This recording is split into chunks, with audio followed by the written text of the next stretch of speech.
જામનગરના મોટી ખાવડી સહિત આસપાસના વિસ્તારમાં રિલાયન્સ ઇન્ડસ્ટ્રીઝ સામાજિક ઉત્તરદાયિત્વ વિભાગ દ્વારા પશુઓ માટે એક ઉમદા કાર્ય હાથ ધરવામાં આવ્યું છે। રિલાયન્સ કોર્પોરેટ અફેર્સના પ્રેસિડેન્ટ ધનરાજ નથવાણીના માર્ગદર્શન હેઠળ રિલાયન્સ તેમજ આસપાસના ગામો અને હાઈવે પર રખડતા પશુઓને રાત્રિના સમયે થતા અકસ્માતથી બચાવવા રિફ્લેક્ટર બેલ્ટ લગાવવામાં આવી રહ્યા છે। અત્યાર સુધીમાં 5 દિવસમાં 600થી પણ વધુ પશુઓને રિફ્લેક્ટર બેલ્ટ લગાવવામાં આવ્યા છે અને હજુ પણ જામનગર અને દ્વારકા તરફના રસ્તા પર તેમજ આસપાસના ગામોમાં પશુઓને રિફ્લેક્ટર બેલ્ટ લગાવી સેવાકીય કાર્ય અવિરતપણે હાથ ધરવામાં આવશે।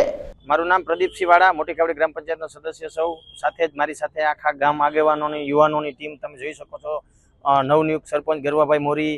બંને ઉપસરપંચો શ્રી હેમભા જાડેજા અને રામદેવસિંહ જાડેજા, સાથે મારા ગ્રામ પંચાયતના બાકી સાથી સદસ્યશ્રીઓ અને આગેવાનો, અમે આજરોજ રિલાયન્સ ઇન્ડસ્ટ્રીઝ લિમિટેડના સહિયારા પુરુષાર્થથી સામાજિક ઉત્તરદાયિત્વ વિભાગ દ્વારા રોડ પર બેસતા પશુઓને રિફ્લેક્ટિવ બેલ્ટ પહેરાવીએ છીએ। આ વિચાર આદરણીય ધનરાજ નથવાણી સાહેબને આવ્યો કે રોડ પર એટલા પશુ બેસે છે, ચોમાસાના રોડ પર એક્સિડન્ટ થાય, એક્સિડન્ટ